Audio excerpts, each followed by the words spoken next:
A very warm good evening, my dear listeners. This is Ameen Sayani, and today we're going back in time to explore the amazing journey of radio in India.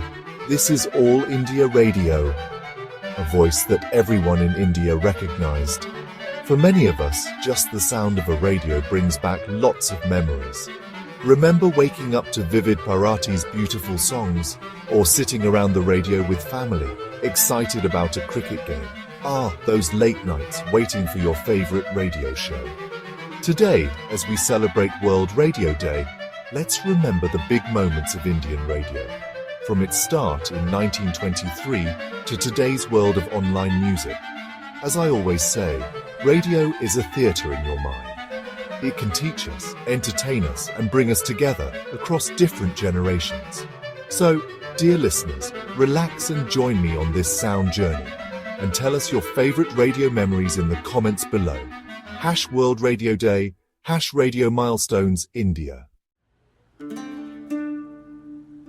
Our journey starts in 1923, in the busy city of Bombay. Imagine the time of gramophones, silent movies, and a sense of wonder. This was when the Radio Club of Bombay, a group of excited people, did something amazing. They broadcast India's very first radio show. Imagine the excitement as those first sounds came from the radio, something brand new back then.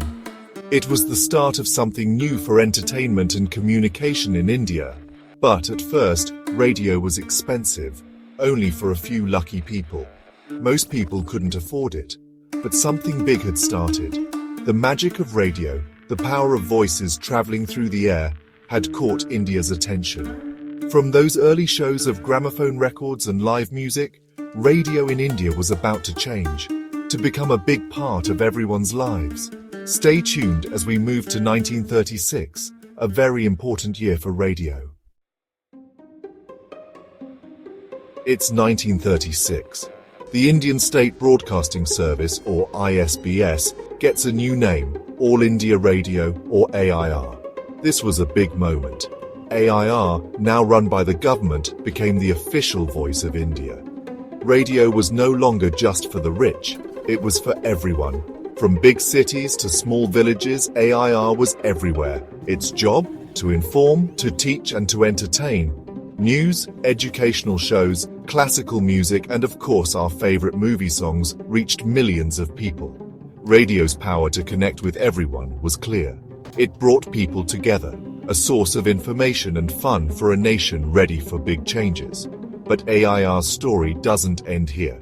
It's just the beginning. Stay tuned as we get closer to a huge year in India's history, a year AIR will always remember. 1947 arrived with hope and the promise of freedom. And on August 15th, as India became free, All India Radio played a big part. Millions listened to their radios, excited and hopeful. And then, those famous words by Pandit Jawaharlal Nehru, our beloved Chacha Nehru, were on the air. Tryst with Destiny, his important speech, was heard all across the new nation. It's a moment we all remember. Thanks to radio, Nehru's words reached everyone, uniting the nation in its moment of victory. AIR's broadcast of India's independence made it a symbol of national unity. It was more than just radio. It was the voice of a nation, a sign of hope, a recorder of history. But the story of Indian radio wasn't over. As India started a new chapter, so did its radio. Big changes were coming, changes that would make entertainment new and exciting. Chapter 4, 1957. The Sound of Music. Vividh Bharati wins our hearts. It's 1957.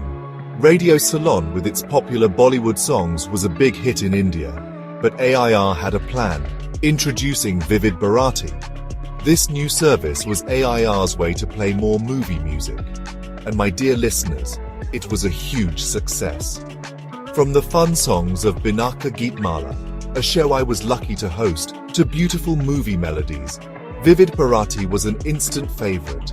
Remember Sunday mornings, the smell of chai as families listened to the radio, waiting for their favorite songs.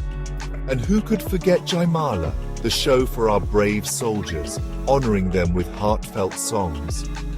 Vividh Bharati wasn't just entertainment. It connected with our feelings, our memories, with India itself. It made radio a part of every home, a source of joy and comfort, the music of our lives. Chapter 5, 1993. A new sound. Private radio stations arrive. Now it's 1993, a year of big changes. For many years, All India Radio was the only radio station. But things were about to change. The government decided to let private companies start radio stations. And so, private FM stations began. Remember the excitement as stations like Times FM, now Radio Mirchi, started broadcasting. It was something new. With their modern music, fun radio hosts and local shows, private FM stations were a huge hit. They knew what young people wanted and gave it to them. Radio wasn't just about news anymore. It was about fun, connecting with listeners personally, becoming a part of their everyday lives. Chapter 6, 2006. Local Voices, Community Radio begins. 2006 was another big moment for radio in India. The government allowed local communities to have their own radio stations. Imagine the impact. NGOs, universities, and local groups could now run their own stations, sharing what their communities needed and wanted to hear. From farms to classrooms, community radio helped create change. It gave a voice to people who weren't heard before. Farmers learned about the weather and farming, helping them grow more food. Rural communities, often far away from everything, connected with the world through news made just for them. Community radio, focused on local areas, became very important for many, showing how radio can teach, inform, and empower.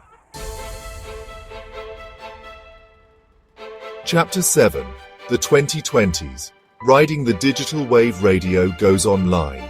And now, my friends, we're in the digital age. The internet has changed everything, including radio. Radio isn't just on the air anymore. It's worldwide, available to everyone, everywhere, all the time. Apps like Spotify, Gaana, and JioSaavn are the new radios, offering tons of audio. Podcasts with their many topics and interesting stories are popular with young people. It's a new kind of radio, one that lets you listen more deeply. But radio's heart is the same. It's still about the power of voices, taking listeners to new places, teaching, entertaining, and connecting.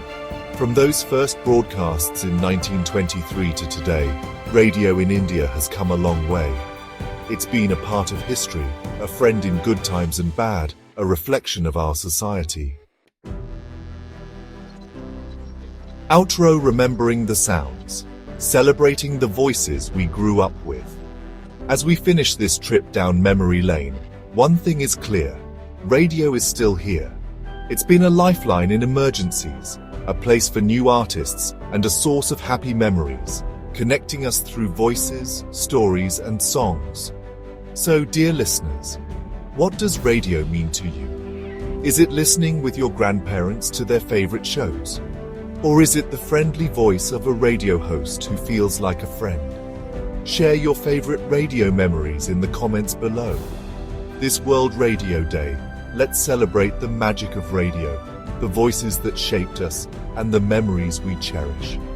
Until next time, this is Ameen Sayani saying goodnight. #World Radio Day, #Radio Milestones India, #Tune into Memories.